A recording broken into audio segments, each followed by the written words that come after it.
Agora 19 horas mais 11 minutos.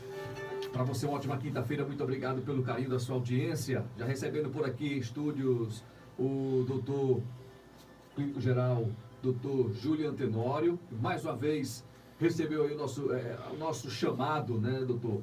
Pegou um tempinho aí para vir aqui bater um papo com a gente. E a nossa conversa hoje é sempre importante, né? A gente falar sobre o acontecimento do momento, que é a Covid-19. E a gente vamos começar falando hoje sobre o isolamento domiciliar, doutor. As pessoas, será que sabem o que é realmente o isolamento domiciliar? Será que eles estão aceitando tudo isso, doutor? É importante a gente esclarecer para as pessoas realmente o que é o isolamento social, né? Domiciliar, na verdade, né? Certo. Boa noite, Tenório. Mais uma vez, muito obrigado pelo convite. É um prazer, uma satisfação estar aqui mais uma vez. Boa noite a todos os ouvintes de União dos Palmares e regiões próximas. Boa noite, amigo também aqui presente. Tenório, vou adaptar uma frase à sua pergunta, se me permite. Me pergunto muito assim, doutor, o distanciamento social é a cura para a Covid-19? Não, não é a cura, Tenório, porque, na verdade, o distanciamento social ele é muito importante para que as sociedades no mundo possam ter tempo hábil para se estruturar, certo? Então, assim, lá no começo, lá atrás, quando foi decretada a pandemia, dia 11 de março de 2020, alguns países tomaram medidas mais drásticas e aí vale ressaltar a diferença. Há sim diferença entre distanciamento social é uma coisa, isolamento domiciliar é outra, quarentena já é outra, que aí pode ser um subtipo lockdown, por exemplo, onde é previsto em lei aqui no Brasil a lei 13.979, certo? Então, por exemplo, temos alguns exemplos de países no mundo que adotaram o lockdown. É o fechamento total, não sai para nada, em casos específicos, quando tem algum documento assinado pelo órgão responsável, certo? Então, assim, o isolamento domiciliar de uma forma bem simples, objetiva, é quando o paciente está acometido pela doença. Vamos fazer aqui uma analogia ao que estamos vivendo, certo?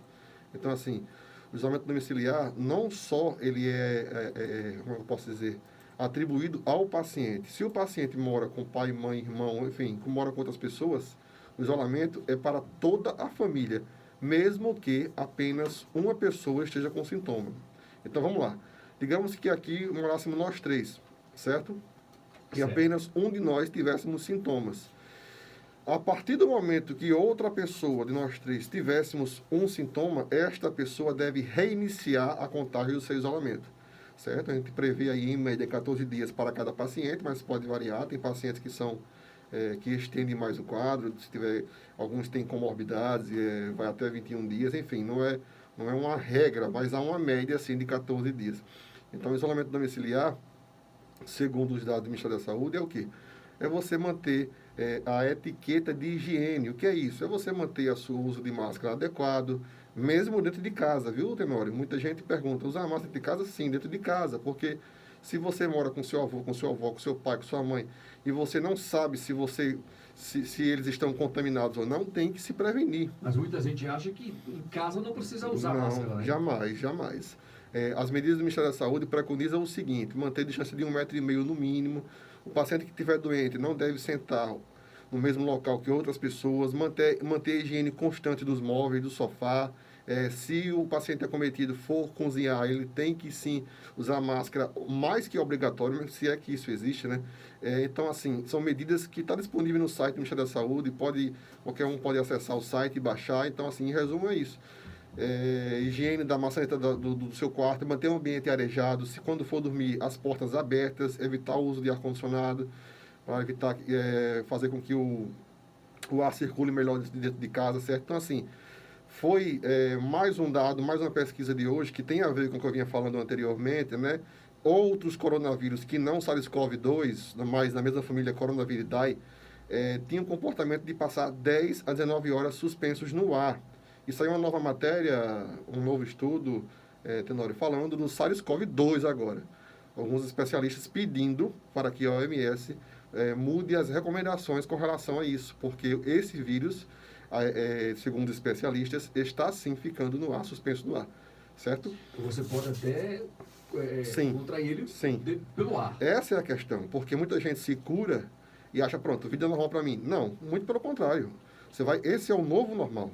Até nós termos uma cura, esse é o novo normal. E mesmo quando a cura chegar, nós vamos ter que ter cuidado com relação a isso, que nós falamos lá na outra entrevista que nós temos aqui. Veja bem, eu falei aqui de Florianópolis, que é um grande centro que produz muitas carnes de aves, carnes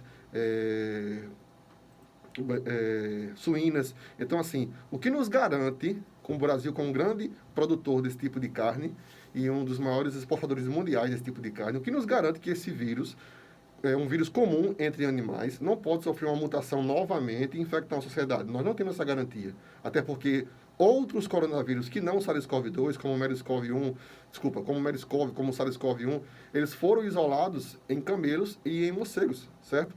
Então, assim, temos que ter cuidado com relação a isso daqui para frente, no modo como vamos nos comportar. Então, como eu falei lá atrás, as determinantes sociais de saúde, mais uma vez. Veja bem, previamente era cobrado de que o Brasil tivesse mais ventiladores. Para quem não sabe o que é ventilador, é aquela máquina que você faz o paciente ventilar, ele expande o pulmão, certo? Não é respiração, a respiração é celular. O termo correto é ventilação, certo? O paciente ventila através de um auxílio de um ventilador. Então, veja bem, previamente, os ex-ministros lá atrás aqui do Brasil, deste governo, estavam pensando nisso, aumentar o número de UTIs, de ventiladores, mas veja bem, eu falei há poucos dias com o médico aqui do estado, nefrologista, ele disse, Julian, não adianta a gente só aumentar o número de ventiladores, quando, em alguns casos, a gente precisa também fazer hemodiálise nesses pacientes. Então, precisando de maquinário de hemodiálise.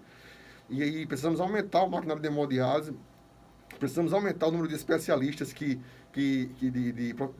profissionais capacitados que trabalham nessa área. Então, assim, é uma infraestrutura tecnológica como um todo. Não é só assim, vamos aumentar o número de ventiladores, resolvemos os problemas. Não, não é isso. Então, sendo mais objetivo, o distanciamento social ou o isolamento domiciliar ou a quarentena, nenhum deles, eles resolvem, eles curam a doença. Eles apenas nos propiciam tempo para entardecer um contato que pode ser iminente mais à frente. E que para muitas pessoas pode ser que esse contato, talvez, quando surgir, já tenha um protocolo universal com relação aos medicamentos e já tenha uma vacina já pronta.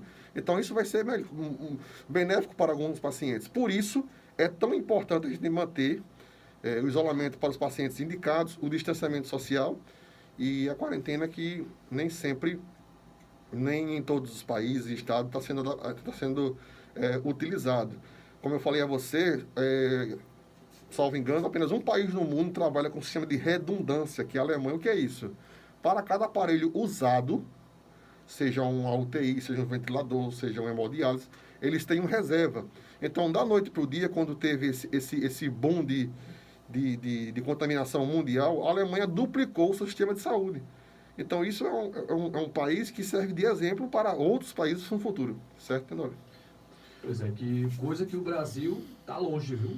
Na é verdade, está longe para essa situação. Mas, doutor, o senhor como doutor, clínico geral, as pessoas estão procurando se cuidar, estão procurando ter mais cuidado com tudo isso que está acontecendo, doutor?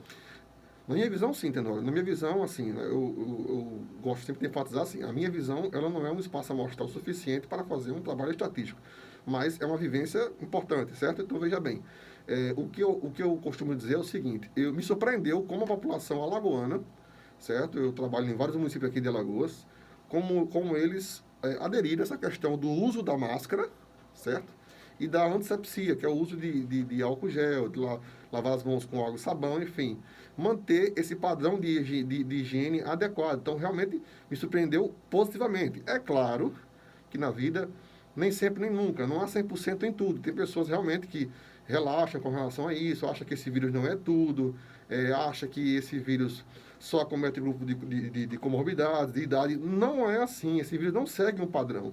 Esse é o grande problema. Tem pessoas de idade avançada, com série de comorbidades, que são infectadas pela doença e recebem alta. E tem pessoas jovens, sem nenhuma comorbidade, que pegam a doença e vão e falecem, entendeu? Então essa doença não segue um padrão, não segue um padrão. Como ela não segue um padrão, ela é uma interrogação para nós. Talvez o padrão dela seja não seguir um padrão, entendeu? Então, assim, só o tempo irá nos dizer a fisiopatologia mais específica da doença, isso adiante. Por enquanto, o que nos resta, até que saia uma vacina adequada, um medicamento realmente comprovado, porque o que nós estamos usando hoje, vale salientar, nenhum desses medicamentos, eles possuem, assim, não é um protocolo universal. São medicamentos que estão em estudo, mas nós estamos numa guerra e precisamos usar o que nós temos já de conhecimento, certo? É por isso que há divergências aí, a gente vê na TV, uns médicos preconizam tal medicamento, outros não.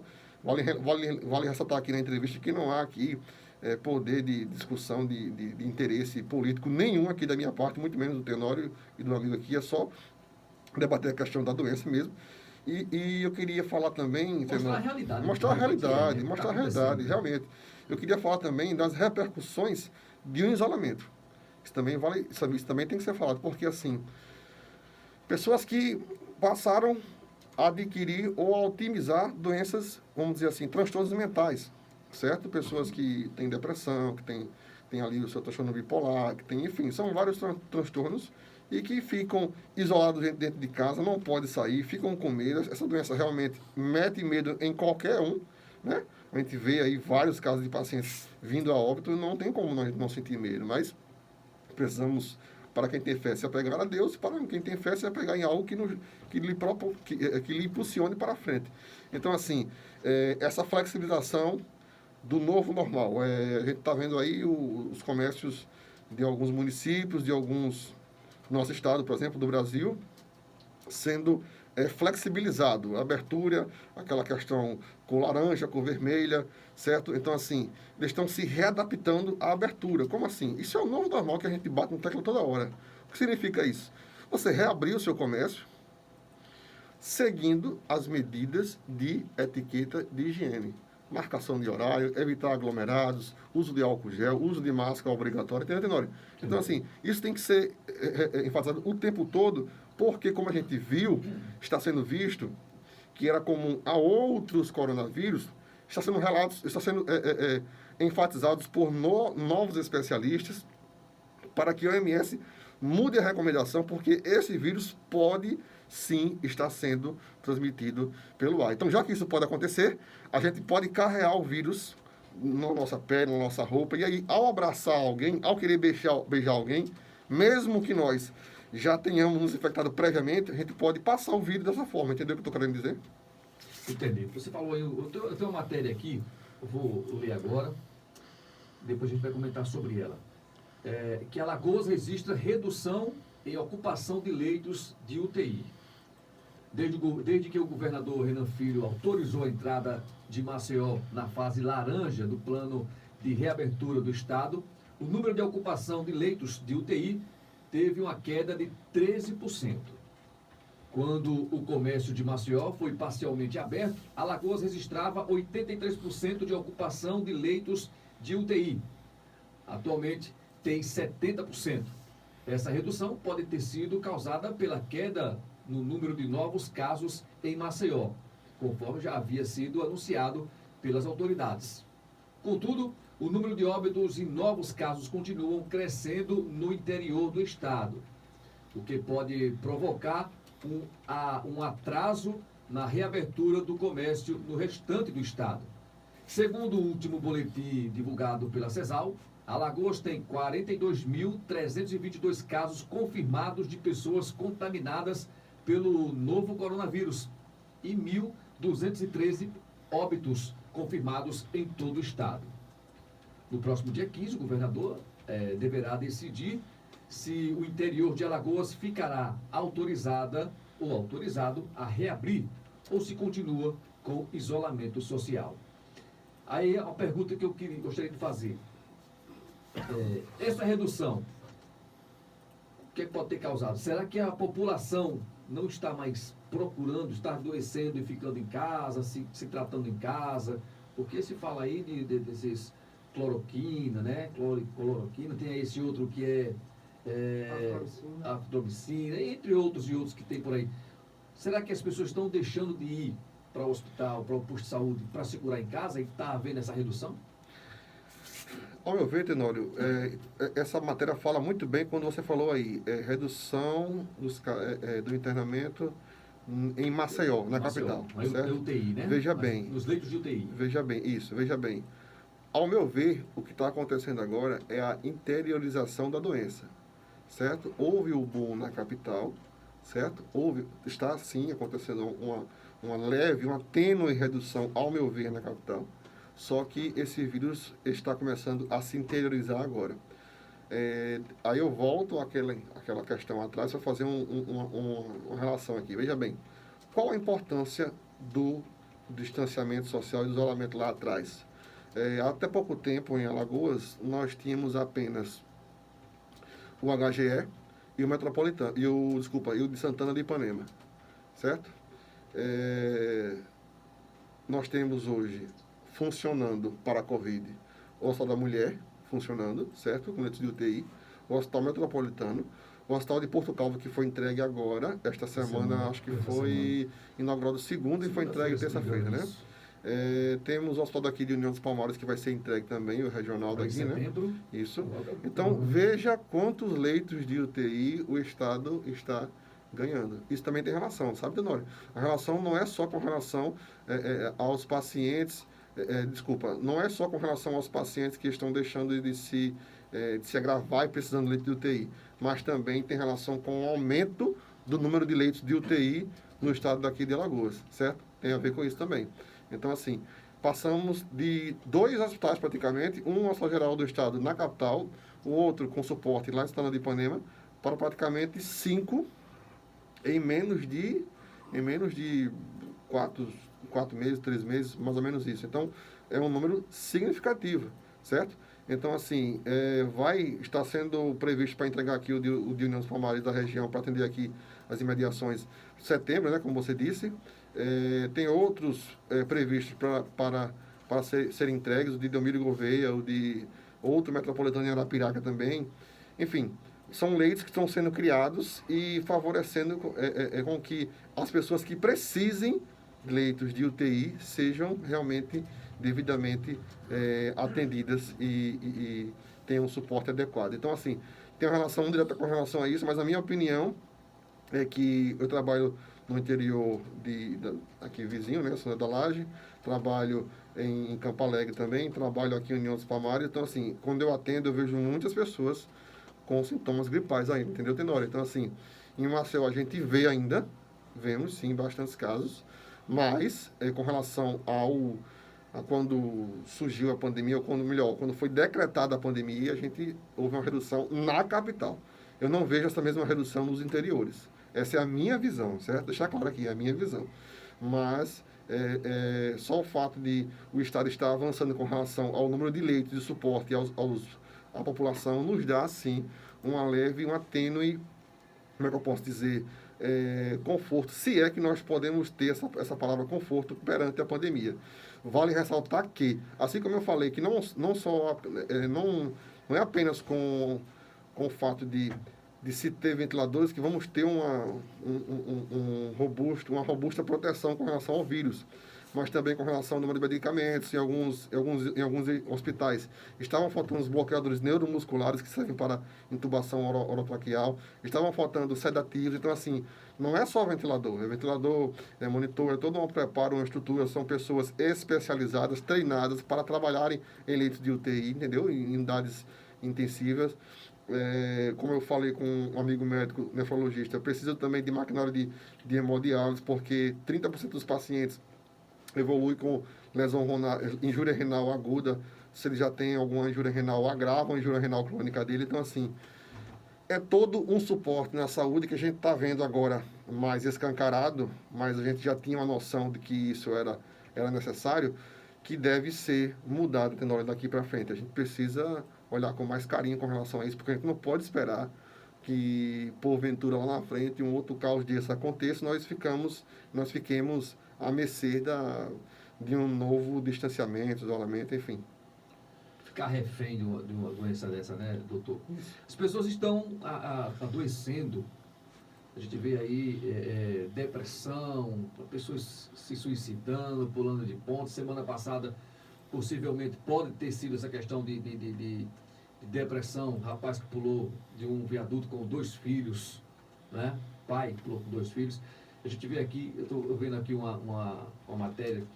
Como é que você deve cuidar da saúde mental num tempo como esse? Num momento, na verdade, como esse?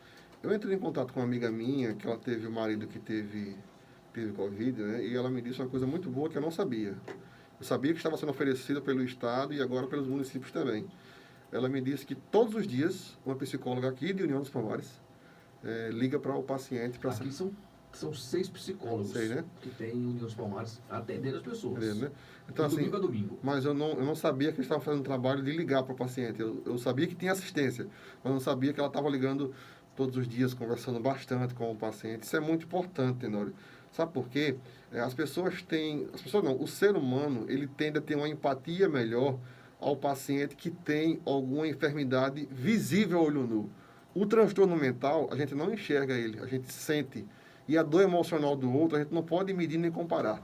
Cada um sente a dor de uma forma, certo? Então, assim, só pelo fato de a gente não conseguir enxergar esse dano emocional que ele tem, a gente às vezes não dá o valor que deve ser dado. Então, é muito importante, sim, o acompanhamento do psicólogo, do psiquiatra, do terapeuta. Esse acompanhamento é muito importante, porque quando a gente já, às vezes, vai partir para alguma coisa mais agressiva com relação a tratamento, o paciente está numa fase muito aguda, muito avançada, e aí a gente não consegue, perde tempo e aí ocorre o suicídio. O suicídio é uma endemia aqui no Brasil, entendeu? Então várias pessoas cometem suicídio durante um ano. Eu não tenho um dado certo agora, mas eu posso lhe repassar depois. Mas assim, temos que ter atenção sim com relação a isso, certo? Com relação aos transtornos mentais. Por que a palavra transtorno e não doença? Porque a gente não tem apenas um fator que corrobora para o tratamento de um transtorno psíquico. São vários fatores que afetam a pessoa a ter alguma coisa que possamos chamar de transtorno mental, entendeu, Tenório? Então, assim, tem que sim manter o isolamento. Só o fato de você ficar num hospital, numa UTI, quem teve a oportunidade, se é que a gente pode chamar de oportunidade, quem teve a oportunidade de passar por esse momento, de ficar numa UTI isolado, longe da sua família, longe do conforto da sua casa, pô, é muito triste, né? A gente sabe que mesmo sendo tratado da melhor forma possível por profissionais dignos e capacitados, ninguém quer ficar longe da sua família, né? Do aconchego do seu lado, da sua família. Então, isso mexe com o emocional de qualquer um, pelo amor de Deus, independente se ele é da saúde ou não, se ele é estudioso ou não, independe. Quando mexe com o emocional, a gente tem que dar valor? Sim, temos que dar valor sim. Então, qualquer pessoa que estiver passando por alguma situação dessa, procurar o serviço do município, né, Tenório? Está sendo ofertado aqui, e não só aqui em União, mas em outros municípios também. Aqui no município, a pessoa que quiser até um tratamento que pode falar, Sim. né? Não precisa nem se identificar, não precisa nem falar o nome, né? Mas é só ligar, tem uns contatos aí, eu vou até pegar esse contato aí com os psicólogos. A pessoa liga, eles têm todo o atendimento de domingo a domingo, todo o atendimento fica sempre atendendo, né, à disposição desse pessoal que precisa. Que maravilha, meus parabéns à iniciativa daqui. Isso começou com a iniciativa do governo, depois foi se disseminando para outros municípios, e que bom que está sendo feito aqui no município de União dos Palmares. A população agradece, todos nós saímos ganhando com isso, né, Tenório? Pois é, doutor Juliano, agora são 7 horas mais 34 minutos. Quero agradecer mais uma vez a sua vinda aqui no nosso estúdio. Falar mais uma vez que as portas vão estar sempre abertas. A gente deve sempre estar conversando aqui, sempre batendo um papo aqui, que é importante a gente esclarecer as dúvidas, né? Eu sei que nesse momento tem muita gente ainda com dúvida no que pode acontecer, o que não pode, o que tem que fazer, o que não tem que fazer. E é sempre bom a presença do Dr. Juliano por aqui com a gente, tá bom? Nora, muito obrigado. É uma satisfação imensa poder vir aqui, poder partilhar de alguma forma o que me foi passado durante essa longa jornada que Deus me permitiu seguir, está me permitindo seguir. Estou à sua disposição, meu amigo. O dia que você quiser, a hora que você quiser, a gente vem aqui, a gente debate um tema, a gente estuda, conversa, se prepara para falar termos baseados em artigos científicos publicados atualmente. Nada de achismo. Achismo não tem a ver com ciência, certo? São artigos científicos. E também debater questões que tenham vieses que não necessariamente são da ciência, mas que impactam diretamente com isso, certo? Então, muito obrigado mais uma vez. Boa noite a todos, obrigado pela oportunidade e fiquem com Deus. O senhor atende União dos Palmares. Atenda. Aí aonde, o local, os dias e a hora. Obrigado, meu irmão. Eu atendo aqui às quartas e às quintas-feiras, no consultório do meu pai, Dr. Beto Dentista, trabalha aqui em União há quase 40 anos, faz um trabalho de excelência. Quem não conhece o Dr. Beto Dentista não é de União. Verdade, Tenório. Então eu faço um trabalho lá a partir das 14 horas, horário marcado, certo? Com uso de máscara obrigatório, evitar aglomerados para que essa doença seja, de alguma forma, estancada. Ela não vai nos vencer, nós vamos vencer ela em nome de Jesus. Com certeza. Um abraço, doutor. Obrigado, meu irmão. Juliano Boa noite a Tenório. todos. Agora, 19 horas mais 37 minutos, temos um rapidinho intervalo comercial. Daqui a pouco